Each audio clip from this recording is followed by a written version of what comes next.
What would you do if they brought the power grid down? And by they, I mean if the government purposefully brought the power grid down. And I'm not asking that question for fun. I'm asking that question because the World Economic Forum is predicting that a cyber pandemic, you can look this up, they've been running exercises about it this year, is inevitable.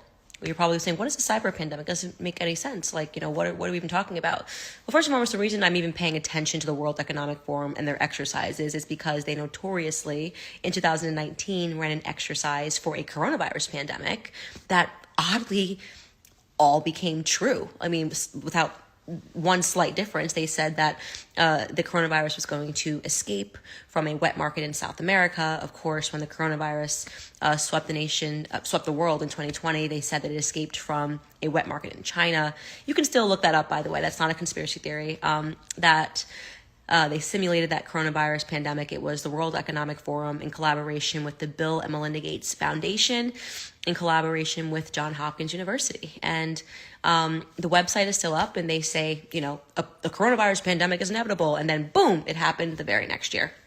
So people say it's a conspiracy theory to believe that they knew that the coronavirus pandemic was going to happen. You don't have to believe it was a conspiracy theory, or you can believe it wasn't a conspiracy theory. It's up to you. I don't really care. The point is that they made the prediction, they called it inevitable, and then it happened immediately. So for me personally, that signals to me that I should probably pay attention the next time the World Economic Forum makes a prediction and calls it inevitable. And lo and behold, they are predicting that a coronavirus pandemic, a cyber pandemic, is going to happen, and that it is once again inevitable. So if you look into the exercise that they have run this year, I believe they ran it in July. They've been meeting and talking about the cyber pandemic, what it would look like. Essentially, their idea is that they're going to have to sanitize the internet because a bug, think of it as like a coronavirus for your computer, is going to sweep globally, and the only way they're going to be able to stop this bug from infecting everything is to effectively shut down the internet, right? And they were talking about bringing down the power grid in an effort to do this. So imagine the government bringing down the power grid, and you would not have access to anything that required an electrical charge. If this sounds crazy, dystopian, and like a nightmare to you, first and foremost, this happens in other countries, right? Obviously in Cuba, when the government needs to stop people from communicating, they just bring down the power grid, right? When the uprisings were happening in Cuba, I believe that was earlier this year. Coronavirus time feels like, I don't know if it was the end of last year or early this year. They just brought down the entire electrical grid. But of course, Western nations would never do something like that. If they do it, it's because they need to do it, not because they're becoming evil communist dictators, but because they would need to do it for our benefit. They were talking about the government bringing down the power grid.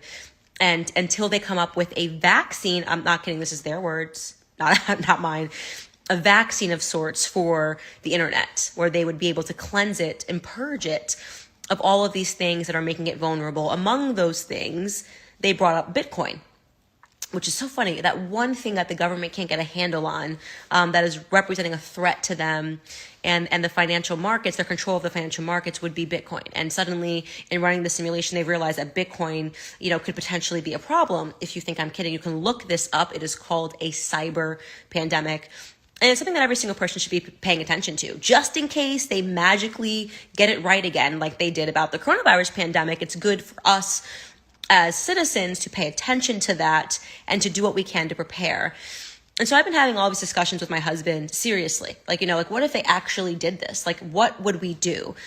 And it's made me realize that we're a very weak generation of people. When I'm talking about weak, I'm talking about millennials. I'm talking about, perhaps even the baby boomers, of how little we actually learned about survival. And we so often talk about how the governments are right now teaching kids nothing, right? These kids are learning about race, and they're learning about, pornographic material in school as we're discovering day by day. They're learning about how to be woke, and we're like, these kids are so dumb because they're not learning math, they're not learning engineering, and they're not going to be able to do anything in life because they're not learning any hard academics, any hard skills. And I've talked about that so much until I started talking about this potential cyber pandemic, and I realized actually my generation was also dumbed down, because you can read all the books in the world, every book in the entire universe, right? But if you don't actually know how to grow your own food, if you don't actually know how to survive off of your own land, how smart are you? We have convinced ourselves, especially me, I grew up in Connecticut, like coastal elites, very close to New York City. Like, we have convinced ourselves, and the people that live in these cities, Los Angeles, people that live in New York, as they're saying, we need the Green New Deal, get rid of this, so we don't want to be dependent on our own energy. Like, we'll send it overseas. We have convinced ourselves that we're so forward and we're so progressive that we're actually regressive. We don't know anything. We don't know how to grow our own food. The majority of us know how to grow our food. I have made it my entire initiative since moving to Tennessee is for my husband and I to be able to do everything by ourselves. Fortunately for me, my husband is a hunter. So you can take your picket signs and take them somewhere else, because I don't care. My husband hunts. Good. That means that we know how to survive a little bit if we're in the wild, right? He's hunted his entire life. I said to my husband, I need to learn how to grow vegetables. Like, this is the most important thing. I need to be able to learn how to grow vegetables. We're going to get some chickens. Like, I never thought I would say this. Like, we're going to be getting chickens next year because I want to be able to know that we have food on our own property. I do not want to be a dependent. So for so long, I had in my head that if you're not on welfare, right, then you're not government dependent, but that is so wrong, right? If you don't know how to survive, if you do not know how to grow your own food, if you don't know how to make a fire, I mean, think about everything you would have to know if the power grid went down, right? If you don't have a generator, if you don't have solar panels, I mean, I'm just spitting here, but like, think about all of the things. Actually imagine your life if the power grid was taken down. Like, imagine how many things you'd have to know, right? And then I was saying to my cousin earlier, I was saying how weird it is every time if I have a question about something, even if I'm working on a recipe, I'm like, oh my God, what is the ingredient for this again? And I Google it. Everything you have to Google, you don't actually know. You're relying on the internet to tell you something that you don't actually have stored in your own brain, right? So we're so convinced that we're so forward and we're so progressive because we can get an answer fired back at us in a couple of seconds. But in reality, we don't know anything. If you have to ask Google, you don't possess the information within your own mind. So I said to my husband and I said to my cousin, like, I want to start buying books, right? The recipes are no good if they're online, right?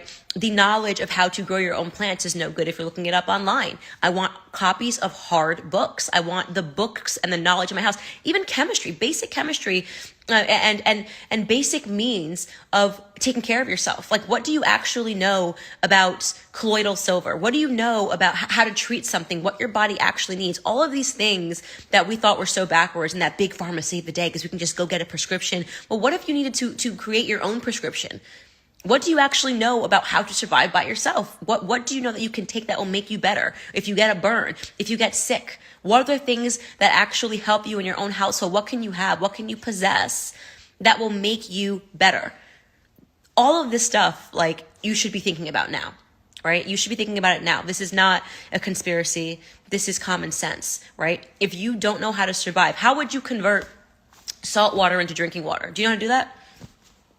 Isn't it funny that all these people that live in between New York and LA, people that the media has smeared as backwards, as not knowing anything, right? These Bible Belt Southern Christians with their farms and their goats and their sheep, this whole idea that they've tried to create about people in the South and people in the Midwest. And these people are so much smarter than these journalists and these media members who sit up on their high horses and talk down to them.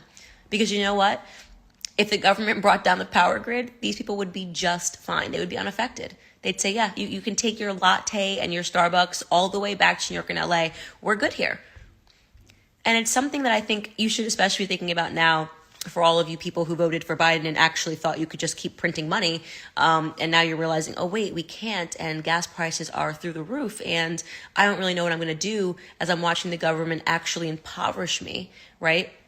It's something to really think about when you start talking about the amount of dependency that is being increased upon the government, which when I say we, I'm talking about conservatives, obviously knew this was coming. We understood that you can't just print money. Obviously, the government cannot just shut down your business and say, oh, it's okay, we're going to give you a couple $100s here, there, everywhere, and think that they were not going to eventually have to come up with that money at a different time. And you're seeing that impacted in so many things.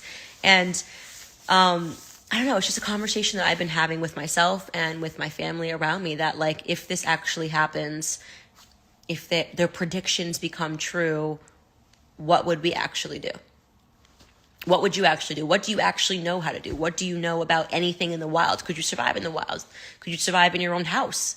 For how long could you survive in your own house? And I've been covering this a lot on my show as I've been paying attention to a lot of the World Economic Forum agenda, and all the meetings that we're having with the same suspects that seem to always be so prepared and aware of the things that are happening. And I've realized that big pharma has made us a lot more ignorant. The school systems have made us a lot more ignorant. And it's not just the generations beneath us. It started with us. So that's it. That's all I want to say. It was just a random thought that was on my mind that I wanted to share. If you agree, then maybe stock up on some stuff in your house that you might need. Maybe buy some books. Yeah. Anyways, that was all I wanted to say. Quick little rant for you guys. Bye.